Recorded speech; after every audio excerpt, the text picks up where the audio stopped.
What gender double standard really annoys you? Story 1. Threatening your daughter's boyfriend. This is a double standard, but it's also just a Hollywood trope that some dads think they're supposed to do, and it's incredibly creepy. When I was in high school, at least a couple of dads would say things like, "Just remember I know how to shoot," and "If you break her heart, I'll break you," etc. Sometimes it's just dads thinking they're cute when they do this, but I have received at least one legitimate threat by a dad thinking he was doing his dad duty. Keep in mind that as a teenager, I was very small and not at all in the bad boys clique. But if you are actually worried about your daughter's boyfriend harming her, then don't let her date them. Don't just blanket threaten a bunch of minors. Story 2. I grew up overseas, in a country that doesn't really encourage personal vehicles. We have a lot of public transport. As a result, my mechanical knowledge is extremely poor. My white girlfriend, who grew up in the sticks and whose dad is a mechanic, has tinkered with cars all her life. Every time we walk into an auto parts store to get stuff, the employees never talk to her. Even if they ask me a question and she replies,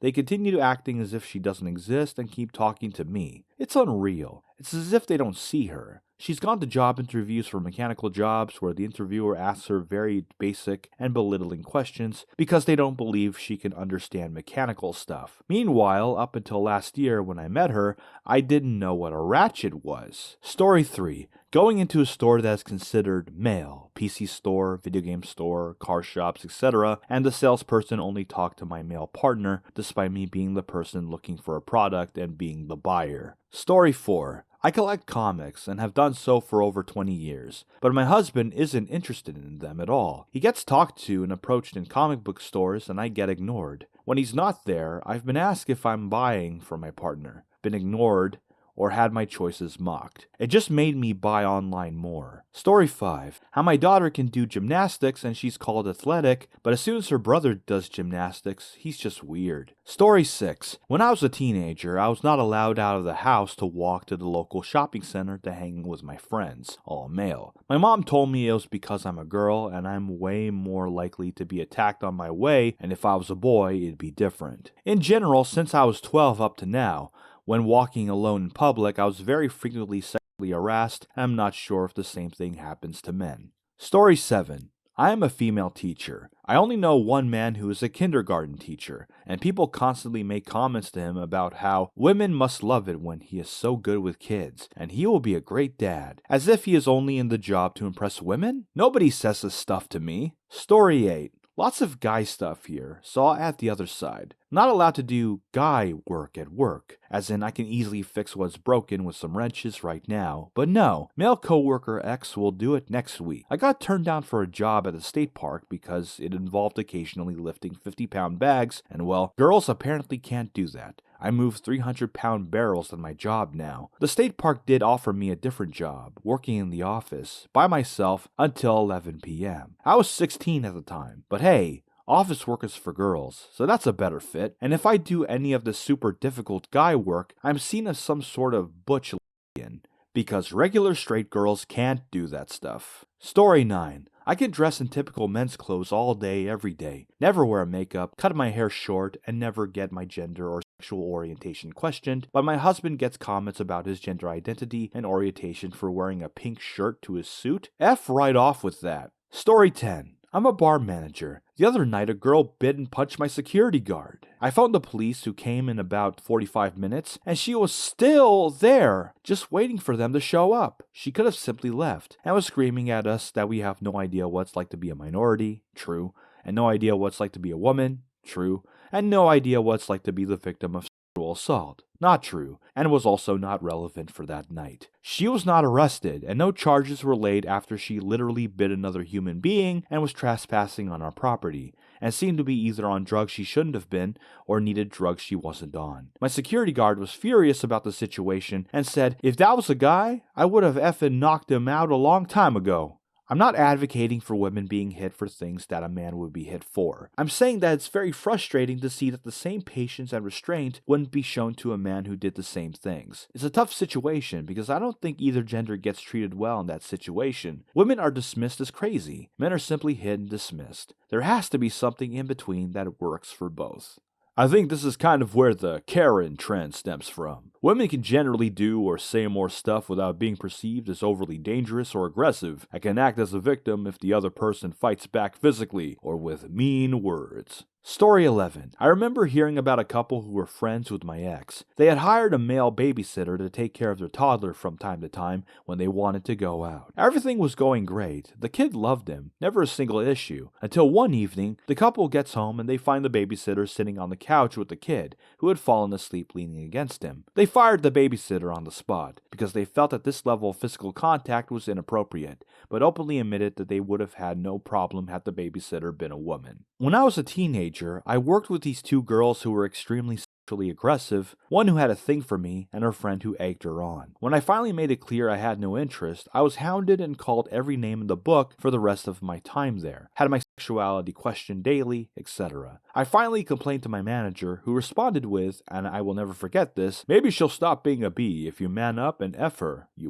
see." Good times. Story 13. Maybe this is more prevalent among people of my culture, Mexicans, but I remember when I was little we were done eating dinner at my aunt's house and all the women and girls got to clean while the men sat in the living room watching TV. When I asked my mom about it, she and my aunt just laughed, giving me an "oh, you dumb little girl" look. Pisses me off to think about it to this day. Story 14. Guy here, one double standard I've benefited from, but I still find very saddening. Guys being praised as being great with kids, for doing the bare minimum. I used to date someone who had a very young sister, around 7 years old when we started dating. I remember taking the three of us to see a Disney movie at the theater. I was holding the little sister's hand while we were waiting in line, and a woman in line behind us, apropos of nothing, said to me, "I could tell you're going to be a great dad." She didn't say, "I could tell you two are going to be great parents." She just said it to me, for holding a kid's hand to keep her from wandering off. She was also wrong. I don't want kids ever. But more to the point, it just made me sad that apparently the double standards for being a good parent are so much lower for men than for women. So much is expected of mothers, but apparently so little is expected of guys that any random schmuck can be declared a good father by accident. That's really depressing. Story 15.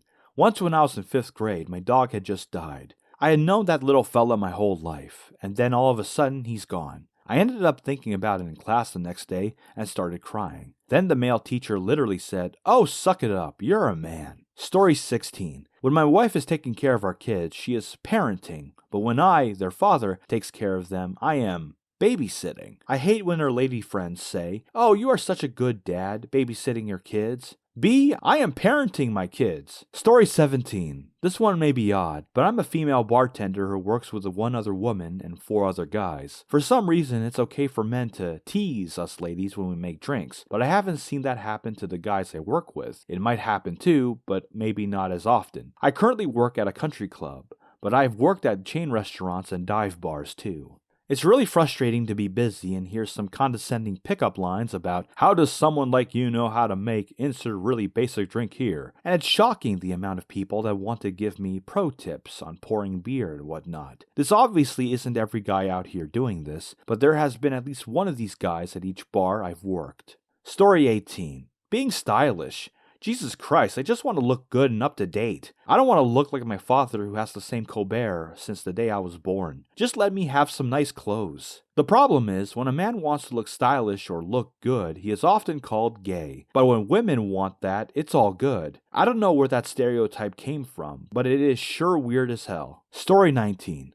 One I do not care for is dress code double standards. I had a job where every day men had to wear a dress shirt. Had to be an actual dress shirt with a stiff collar, button-down collars were not allowed, tie, slacks, and lace-up shoes. You could not loosen your tie or unbutton your collar or roll up your sleeves, which I never minded honestly. When clients visited, of course it meant a full suit. A vest was strongly encouraged, meaning you would hear about it in your next review if you didn't wear a 3-piece suit for visits. However, the women would wear short skirts, sandals, and t-shirts. Dress codes are effed for both men and women. In a professional environment, men will boil in a collar and tie, while women will freeze their asses off. While it can be uncomfortable to wear a collar and tie for 9 to 12 hours a day, heels enter the chat and laugh, because nothing is worse than compulsory high heels for women. Literal, measurable bone and cartilage damage. Also, dress codes seem to be written for men because it is easy for a man, the easiest, you know exactly what you're supposed to wear. Telling a woman that a dress code is business casual is like giving them a 5x5 Rubik's Cube to solve on what the F does that even mean. So please, nobody takes offense on anything regarding genders in this topic. It is screwed all the way around. I say to fix it, drop gender-specific clothing. I would love the freedom of saving 20 minutes by just slipping into a sheath dress instead of a full suit. Story 20. That women are the ones waiting for huge romantic gestures, and men are the ones planning them. Romance is alive and well, it's just that men deserve to be treated to a picnic in the park every now and then too. I think a lot of relationships would be a lot happier if women set up more romantic gestures in general. Story 21. Hair length. I'm a guy, and my hair is long as hell, almost to my hips. It's not greasy or weird, it's just professionally kept, but I've been told in multiple job interviews how unprofessional it is and that I need to cut it. Doubt they would ever tell a woman with a pixie cut that she needs to grow it out before getting a job. Just weird. Story 22. That it's the norm for women to take the husband's name, obviously for historical reasons, but it's considered odd for the husband to take the wife's name. But what I think is worse is that in a marriage where both partners keep their original name, the wife is viewed as confident, assertive, and ambitious, but their husband is viewed as less powerful and feminine for not making her take his name. Story 23. Wearing makeup and someone saying, "You'd look better without it," and the next day you wear nothing and they ask, "Are you sick or something?" Shakes my head. I'll just do what I want. Story 24. If women want to be sterilized, they need to be over 30, have children, plural, and a literal permission slip from their husbands. If men want to be sterilized, no problem, and their urologists run actual March Madness specials so they can be appropriately entertained while they're recuperating. Story 25. Firstly, sexualizing. How girls at a club can walk up to a really muscular man and start touching him, and swooning over him and straight up harassing the poor guy, yet if a group of guys did that to a girl, the police would be called. Secondly, video gaming. I just want to chill out and play a bit of Call of Duty, but as soon as I activate voice chat, nobody takes me seriously because I'm a girl. And the fact that it's just a joke to some people is why sexism still exists in Gen Z humor. Story 26. I wish North American society didn't feminize or masculinize specific practices or objects. As a well-rounded European man, I love a good glass of cider. I grew up with it. Only in North America have I gotten ridiculed for a drink. I also love raspberry schnapps and fruit liquors and brandies. It's called being cultured. Just drink and let drink. Story 27. Medical care, especially as a woman. You can go to the doctor with severe period pains, etc., and get told it's stress or you just need to calm down. Yet a man could go in with a stomach or other types of pain, and they can get sent for scans and tests a lot. 10 years and something like 20 doctors later, my stress-related pains were found to be severe PCOS. Also, as someone who's been told it's like a 1% chance of having children, yet no doctor will let me get a hysterectomy, just in case my partner or I want children. Like, my partner has a say in my medical decisions. Yet if my partner wanted, he could walk in and get the snip done easily without any input from me. You find this attitude in a lot of countries, I've noticed. I'm UK. Story 28. Splitting hobbies up by gender or sexuality. Girls don't like sports or play video games, or if they do, it's to be sexier for guys. Guys don't like sewing or baking, and if they do, they're gay. Story 29. Ladies can call her friends her girlfriends, but a man can't call his friends his boyfriends. That's not fair. Story 30. The one thing that can literally make me go from a normal operating human being to a raging hurricane monster from the underworld. You are getting an attitude with me. That. Just because I disagree with you and have proof that what you're doing is wrong doesn't mean I'm some raging lunatic bee that wants to cause you some serious issues just because you fell into my crosshairs today. Story 31. I think this is an American or cultural thing, but I am annoyed by the idea that women are supposed to be happy, positive, cheerful, and sweet. We are supposed to talk about getting our nails done and send emojis and aww when we text our friends. It seems so phony. Story 32. Women who don't interrupt or take control of a meeting are timid and not exhibiting leadership, but women who do interrupt or attempt to direct are controlling and pushy. Meanwhile, men who allow others to take control of meetings are team-oriented and promoting discussion, while those who maintain or exert control are leaders and show good management skills. Story 33. Currently, sexism at the car lots is super bugging me, In the last 2 weeks, I've been totally screwed at one dealer because I'm a woman. They called me the next day and doubled the offer on the trade-in when my boyfriend answered. And the next salesman laughed when I asked for the value their website offered for my trade. Like, dude, I know the blue book, and my are not making me dumber. Story 34. Men shouldn't hit a woman under any circumstances, even in self-defense, but a woman is justified because she's weaker. F that. If she has the balls to attack me, then she has the balls to catch these hands too. Story 35. Girls have to watch what they wear just to go to school? I get it if an outfit is really revealing or not age appropriate, but I knew so many girls who got sent home just because a bra strap was showing beneath a tank top, or they had spaghetti straps in summer, etc. I got sent to detention for having 2 earrings in one ear once, when the guy right next to me had the exact same. I just happened to be in a skirt.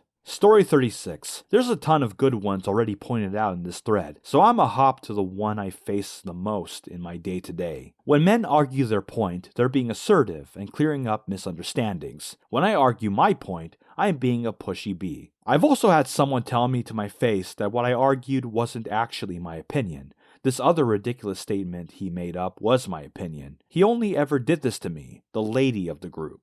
Thankfully, I've seen this attitude improve since joining a university study that's pretty 50-50 gender distribution in both students and professors. The fact that men face other disparities doesn't detract from the point I've made here. They're all symptoms of the same problem, treating the genders differently based on normative power dynamics. Replying to this with, but how about when men, just makes it sound like you're trying to devalue that sexism against women exists because sexism against men also exists. Both gender stereotypes exist and are a problem. Make a separate post. Story 37. When a man is an expert in his field, he's well respected. When a woman is the same, she's a bee and doesn't know what she's talking about. I've spent the last 15 years running a piece of software that I am only one of 3 experts in my country. But when I explain to users how they're breaking the software after they crashed it because they didn't listen, I don't know what I'm talking about, or we should call the vendor. The vendor gets on the phone and asks why we are calling, because I've been working with the software longer than the vendor's entire tech support team.